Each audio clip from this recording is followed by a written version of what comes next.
Hi friends, இன்று உங்களுக்கான வசனம் ஏசாயா 65:22. அவர்கள் கட்டுகிறதும் வேறொருவர் குடியிருக்கிறதும் அவர்கள் நாட்டுகிறதும் வேறொருவர் கனிபுசிக்கிறதுமாய் இருப்பதில்லை. ஏனெனில் விருட்சத்தின் நாட்களைப் போல என் ஜனத்தின் நாட்கள் இருக்கும்.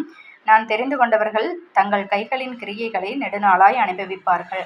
ஆமாங்க, கர்த்தரை விட்டு நீங்கள் விலகி போய் வேற வழி விக்கிரகங்களை தேடி போனதால நீங்கள் கஷ்டப்பட்டு உழைச்சி சம்பாதிச்ச வருமானமோ பொருளோ வீடோ தோட்டமோ உங்கள் கைகளை விட்டு வேறொருவர் அனுபவிச்சுட்டு இருக்காங்க. உங்கள் உழைப்புக்கான முழு பலன் ஏமாற்றம் இல்லாத வாழ்க்கை, கடவுளோட பிரசன்னத்தில் அனுபவிக்கிற நிலையான நித்திய சமாதானம் வேணும். அதுக்கு என்ன பண்ணுறதுன்னு தெரியாமல் யோசிச்சுட்டு இருக்கிறீங்களா?